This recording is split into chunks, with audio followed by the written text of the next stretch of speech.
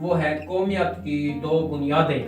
اس کے بعد ہمارا جو نمبر 10 پر نقطہ ہے وہ ہے نظریہ پاکستان کے مقاصد اور عزیز طلبہ، اور ہمارا سب سے آخری اور اہم جو نقطہ ہے وہ ہے قیام پاکستان اور ہمارے فرائض۔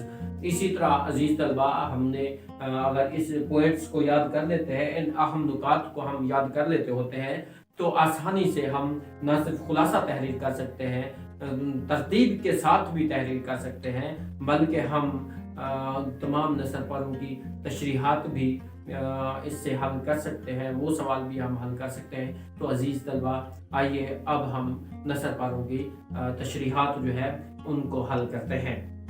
جی تو عزیز طلبہ، اب میں ایک مثالی نثر پارے کی پڑھائی کرتا ہوں اور آپ کو نثر پارے کو حل کرنا سکھاتا ہوں۔ پاکستان قائم کرنے کا فیصلہ ہندوؤں کو بہت ناگوار گزرا۔ انہوں نے پوری کوشش کی کہ یہ مملکت قائم نہ ہونے پائے۔ ان کے پاس دولت اور طاقت تھی، جنوبی ایشیا میں ان کی اکثریت تھی، لیکن چونکہ قیام پاکستان کا مطالبہ حق اور انصاف پر مبنی تھا، اس لیے حکومت برطانیہ کو مجبور ہونا پڑا، اور قائد اعظم محمد علی جناح کی پرخلوص قیادت مسلمانوں کے یقین، اتحاد اور عمل پہم کی وجہ سے 14 اگست 1947 کو پاکستان مرز وجود میں آ گیا۔ عزیز طلبہ، میں نے یہ پڑھائی کی، اس میں جو مشکل الفاظ آئے، سب سے پہلے ہے ناگوار گزرنا، یعنی اچھا نہ لگنا، پرخلوص قیادت، مخلص رہنما، عمل پہم، مسلسل عمل کرنا، اور مرز وجود میں آنا، قائم ہونا۔ عزیز طلبہ، اب ہم دیکھ لیتے ہیں کہ اس کو کس طرح لکھا جاتا ہے۔ سوال آتا ہے اس طرح کہ نثر پاروں کی تشریح کریں، سبق کا عنوان، مصنف کا نام اور خط کشیدہ الفاظ کے معنی بھی تحریر کریں۔ یہ سوال آتا ہے، تو اس کو عزیز طلبہ ہم اس طرح حل کرتے ہیں۔ سب سے پہلے لکھتے ہیں ہم سوال نمبر 3۔ یہ سوال نمبر 3 ہوتا ہے۔ سوال نمبر 3، اس میں سے دو جو ہوتے ہیں، ایک ہوتا ہے الف اور دوسرا ہوتا ہے بے۔ اگر ہم حصہ الف حل کر رہے ہیں تو الف لکھیں گے، اور اگر حصہ بے ہم حل کر رہے ہیں تو حصہ بے لکھیں گے۔ تو عزیز طلبہ، اس میں اتنا لکھ دینا کافی ہے۔ اگر آپ لکھنا چاہیں تو آپ اس طرح بھی لکھ سکتے ہیں، جیسے میں نے پڑھا، پاکستان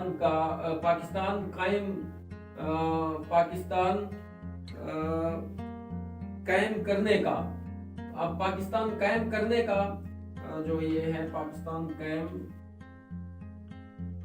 کرنے کا، اب یہ آپ شروع کے یہ الفاظ لکھنے کے بعد آپ خط زنجیر یعنی ڈاٹس لگا کر مرز وجود میں آ گیا، اس طرح آپ لکھ سکتے ہیں۔ اگر یہ نہ بھی لکھیں تو یہ کوئی ضروری نہیں ہے، لکھ دینے سے وضاحت ہو جاتی ہے، نہیں نہ لکھنے سے یہ کوئی ضروری نہیں ہے، کوئی نمبر نہیں کٹنے والا، کیونکہ اس نے خود جس نے ہمیں سوال نمبر 3 دیا ہے اس میں الف اور بے جو جزء دیے ہیں، تو اسے پتا ہے کہ الف میں اس نے کیا پوچھا ہے یا بے میں اس نے ہم سے کیا سوال کیا ہے۔ جو بھی سوال اس نے ہم سے کیا ہے وہ اس کے پاس موجود ہے، یہ لکھ دینے سے وضاحت ہو جاتی ہے، بہتر ہو جاتا ہے، نہ لکھنے سے کوئی حرج نہیں ہے۔ اب اس کو حل کرنے کا طریقہ جو ہے وہ یہ ہے کہ سب سے پہلے ہم لکھتے ہیں حوالہ متن۔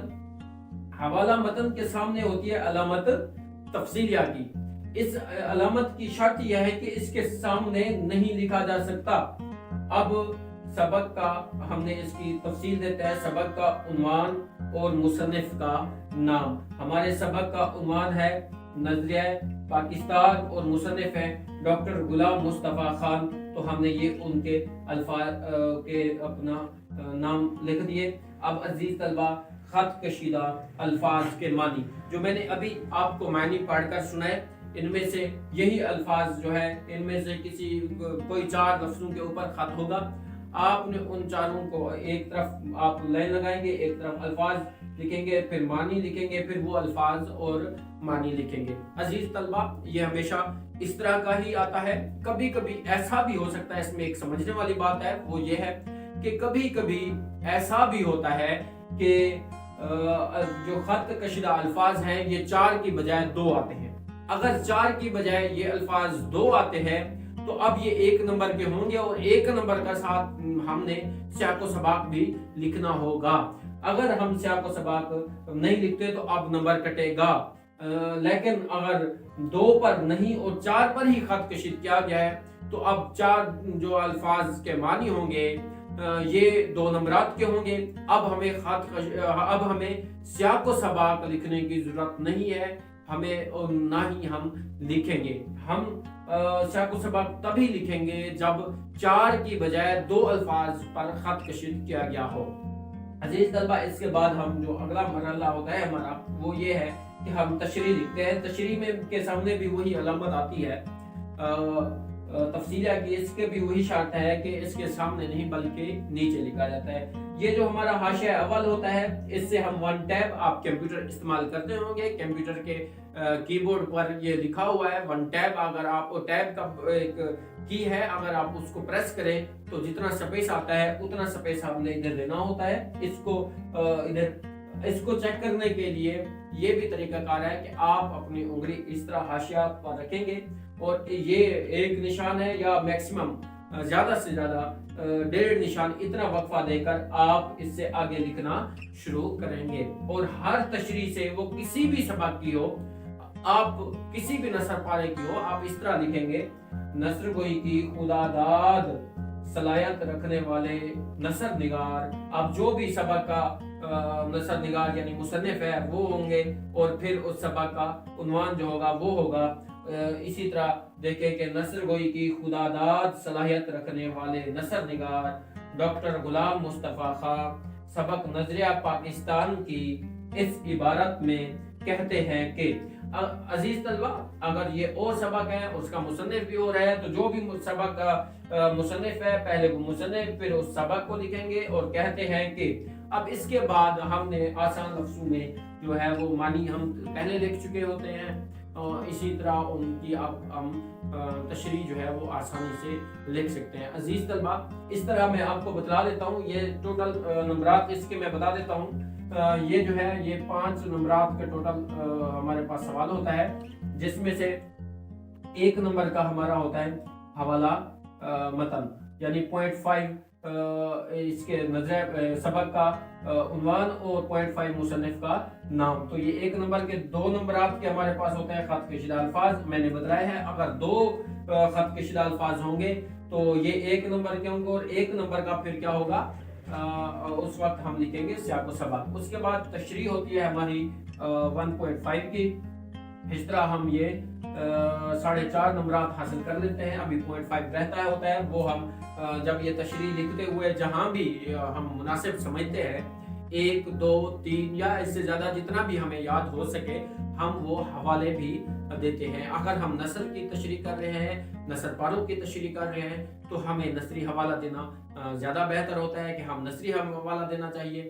اگر نثری حوالہ آپ کو یاد نہیں تو آپ شعری حوالہ بھی دے سکتے ہیں. اب نثری حوالہ کس طرح, اگر تو یہ کوئی آیت ہو تو ہم لکھتے ہیں ترجمہ لکھ کر پھر بلو مارکر سے لائن کے درمیان میں ہم جو شیٹ کے درمیان میں الگ لائن پر ہم لکھتے ہیں.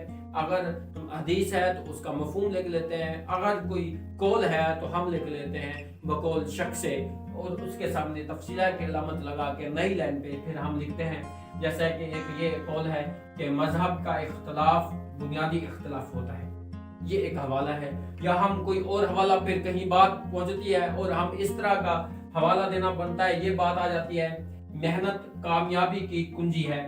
اب یہ بھی الگ لائن پر الگ اور صفحے کے درمیان میں الگ لائن پر یہ ہم لکھیں گے. یا پھر اگر یہ ہمیں یاد نہ بھی آ رہے ہوں تو ہم پھر شعری حوالہ بھی دے سکتے ہیں, جس طرح نظریہ پاکستان کے کسی بھی ہر عبارت میں یہ شعر آ سکتا ہے کہ یوں دی ہمیں آزادی کہ دنیا ہوئی حیران, آئے قائد اعظم تیرا احسان ہے تیرا احسان.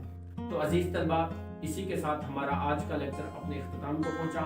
کل انشاءاللہ نئے لیکچر کے ساتھ پھر حاضر ہوں گے. تب تک اپنا خیال رکھیے گا, گھروں میں رہیں, محفوظ رہیں. اللہ حافظ.